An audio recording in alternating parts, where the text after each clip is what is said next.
morning. Good morning. Good morning. Good morning. Good morning. Good. Well, I am so thrilled and excited to be with you again this morning for the second year, to see so many familiar faces and friends, and hopefully new friends. We are on a journey together to make our society a better place. And we know that we cannot have a just society without a just money system.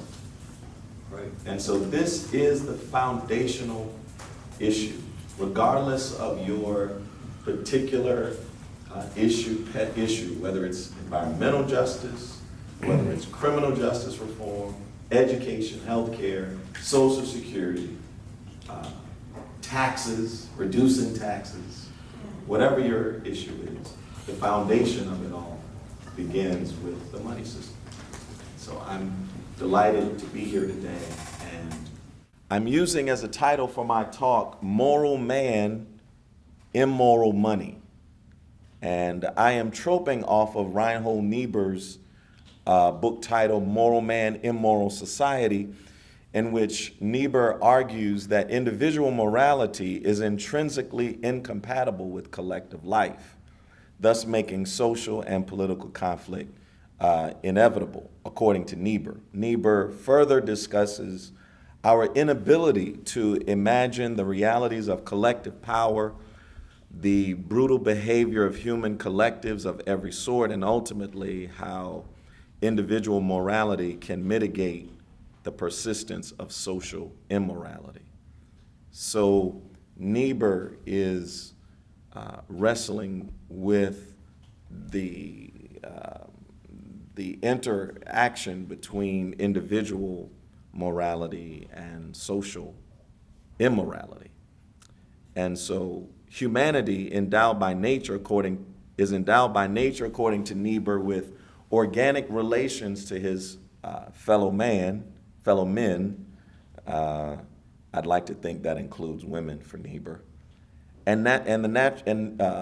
Humanity is endowed with a natural impulse that prompts him to consider the needs of others even when they compete with his own. And so a monetary interpretation of history invites us, however, I want to suggest, to consider the fact that both our individual and social morality are governed by the structural monetary scarcity at the foundation of our debt-based money system, hence my title, Moral Man, Immoral Money.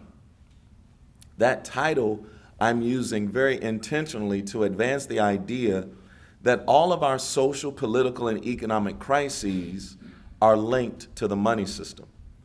And so to that end, the question becomes, what do our major religious traditions, this is what interests me as a historian of religion, as a pastor and clergy leader, what do our major religious traditions have to say about the money system?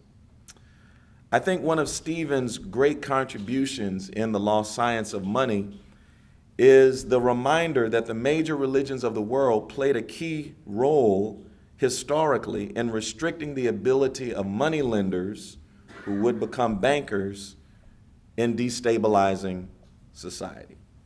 They did that through their position on usury.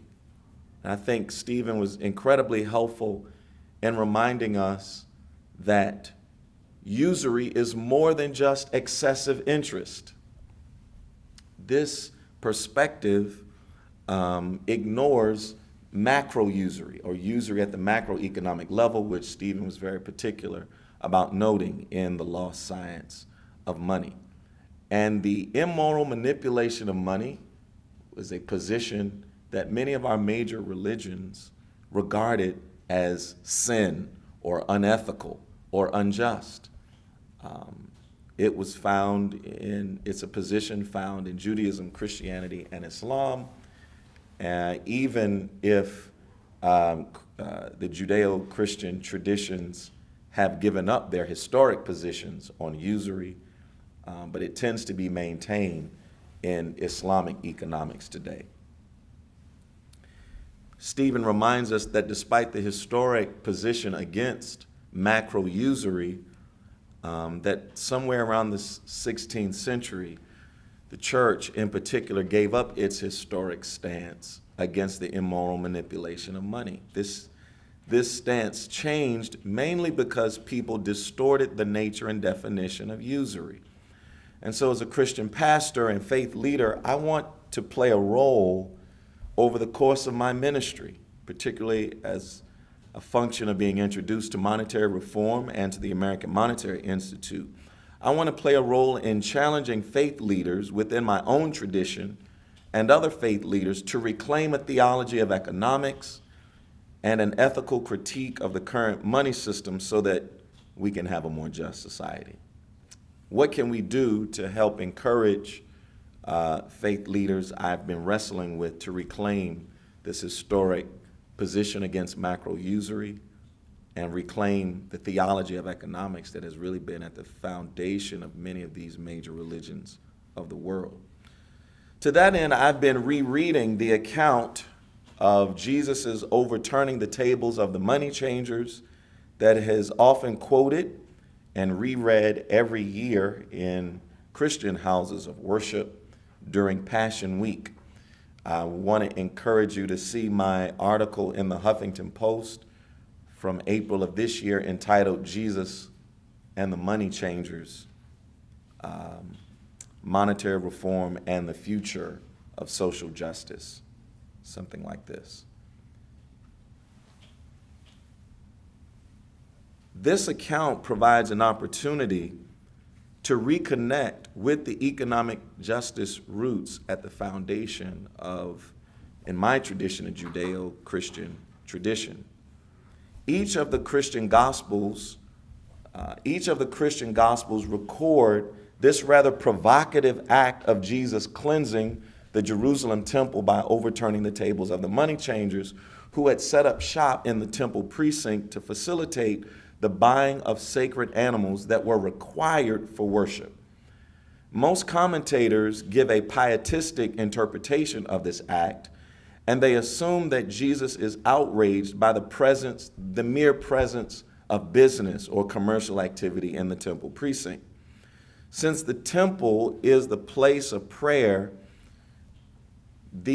so the traditional pietistic interpretation goes, the commercial activity should be reserved for another location.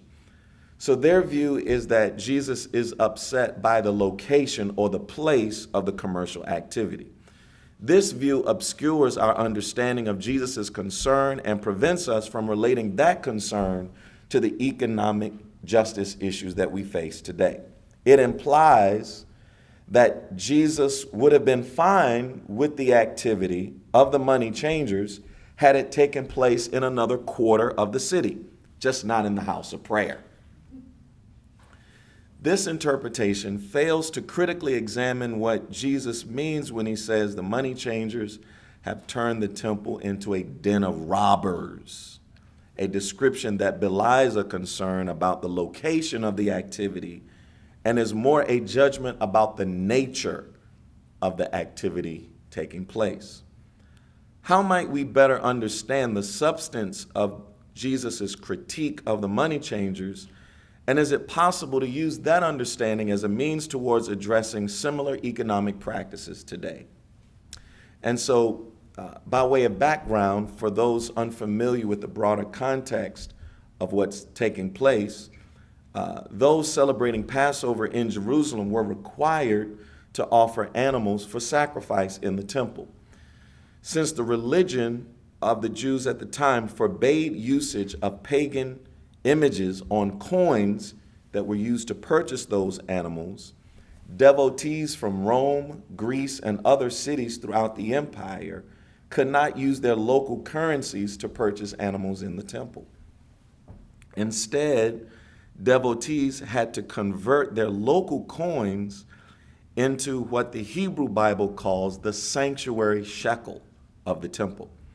The money changers were given an exclusive monopoly by the religious elite to convert their foreign currencies possessed by the worshipers into the required shekel of the temple, or the sanctuary shekel. By Jesus' day, money changers seized their monopoly on the supply of the temple coin and began to charge a fee for their exchange services. They, along with the priests, profited tremendously from their exclusive monopoly on the control and issuance of the temple coin. The sanctuary shekel was the required medium of exchange for participating in the sacred rituals of the temple, but it was also the medium of social and economic power as well. Since there is no indication in the Hebrew Bible that a fee or interest was to be charged in order to obtain the sanctuary shekel, it appears that the money changers and the priests were taking advantage of their ability to control the temple's money system. As merely a medium of exchange, there was no need for the sanctuary shekel to be exchanged for profit. But the priests and the money changers abused this power to exploit the people, leaving worshipers in more debt and economically burdened after they left for Passover than they were when they came. The unjust manipulation of money in what the Hebrew Bible and other major religions and philosophies of the world is what we call usury, what Stephen called macro usury. It is more than charging excessive interest. It is rooted in the idea that money, a simple, inanimate medium of exchange, should not be able to make money in and of itself. With hundreds of thousands of worshipers in Jerusalem for the religious observance of Passover, the money changers and priests stood to profit handsomely from their monopoly of the temple's money. Without performing any productive labor for the community, without investing in any commercial activity, the sanctuary shekel came into existence as a debt to make more money. The temple's money system was especially burdensome for the poor, as the Gospels tell us that some worshipers had to purchase doves, the animal of choice for the poor who were not able to purchase more expensive lambs and cattle that were offered for sacrifice. Jesus' biting critique that the priests and the money changers had made the temple a den of robbers is about the nature of the commercial activity and not about the location of that activity. The unjust manipulation of money enabled those who issued the money to receive an unearned economic benefit for the mere privilege of issuing the temple's money, the sanctuary shekel.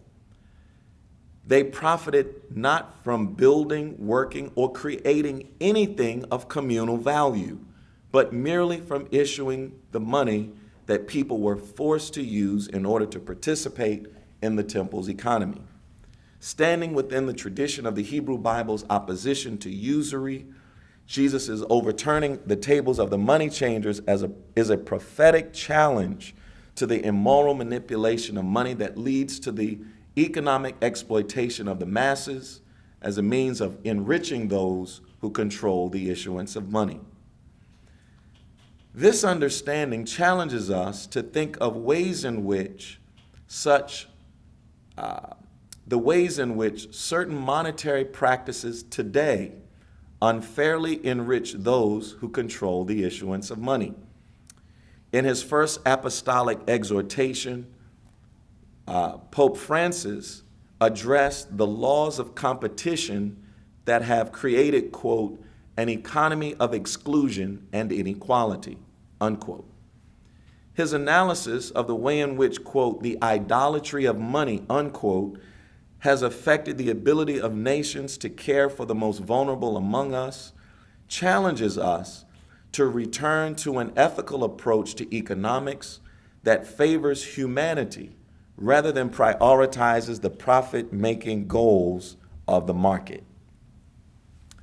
Quote, just as the commandment, thou shalt not kill, sets a clear limit in order to safeguard the value of human life, Pope Francis says, today we also have to say thou shalt not to an economy of exclusion and inequality. Such an economy, he says, kills. money must serve and not rule, unquote. There are many similarities between the debt-based money systems of the world today and the kind of monetary profiteering that Jesus challenged during his own day. An understanding of the modern mechanics of money creation makes it abundantly evident that the creation of money as a debt is the underlying systemic mechanism that causes and creates the very economy of exclusion and inequality about which Pope Francis speaks. Pope Francis writes, quote, "Debt and the accumulation of interest also make it difficult for countries to realize the potential of their own economies and keep citizens from enjoying their real purchasing power," unquote. For those concerned about economic injustice in the world today, it is important to develop conceptual clarity around why the major religions and philosophies of the world found debt-based money so troubling for the maintenance of social peace and economic stability. Our debt-based money system is the underlying systemic mechanism that causes and creates the very economy of exclusion and inequality due to the structural scarcity that's at the foundation of our monetary system. As I just mentioned, this quote where Pope Francis says, "Debt and the accumulation of interest make it difficult for countries to realize their potential of their own economies and keep citizens from enjoying their own purchasing power," I would suggest is rooted within an understanding that debt-based money creates the kind of structural scarcity around which we all should be concerned. For those concerned about this injustice, it's important for us to understand what I have mused about in other settings, to understand what is the root cause of economic injustice in the world today. Dr. King, quoting Victor Hugo in response to the civil and social unrest of his day, stated, "If a soul lives in darkness, sins will be committed. But the guilty one is not the one who commits the sins, but the one who causes the darkness," unquote.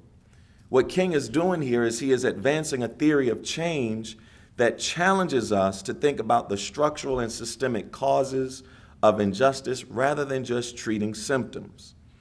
Attempting to understand what I want to call the archaeology of injustice, to sort of quote Foucault in talking about the archaeology of knowledge. Attempting to understand the archaeology or the origins of injustice is the key, the foundational key to solving all of our nation's social and economic ills. Additionally, considering the archaeology of injustice, or consideration of the irreducible core of injustice, can play a valuable role in providing a unifying meta-narrative for those of goodwill today, whose energies tend to be divided across various social justice issues, whether it's anti-poverty work, education, mass incarceration, environmental justice, immigrant rights, healthcare, voting rights, taxation, the list goes on and on. Because those concerned about justice are fragmented in various silos, our effectiveness against the forces that cause inequality is weakened. As a means of unifying those of us concerned about advocating for the least of these, I want to suggest my talk seeks to explain, and really I'll forego explaining, because we are here because we understand the way in which debt-based money is at the irreducible core. It is the irreducible core issue that causes injustice. And it is why people of conscience and conviction must aim to advocate for an alternative money system that serves, says Pope Francis, rather than oppresses humanity. And so I want to advance the following foundational claim.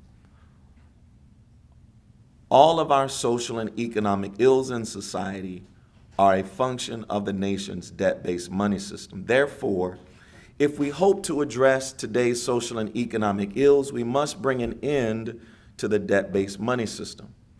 Attempts to address today's social ills that leave the debt-based money system in place may be well-intentioned, but will ultimately fail to eradicate society of these social and economic injustices. We must therefore fix the root cause of the problem if we want to have a more just and a more equitable society. And so the fundamental principle for justice-seeking people must be, in order to have a just society, we must have a just money system.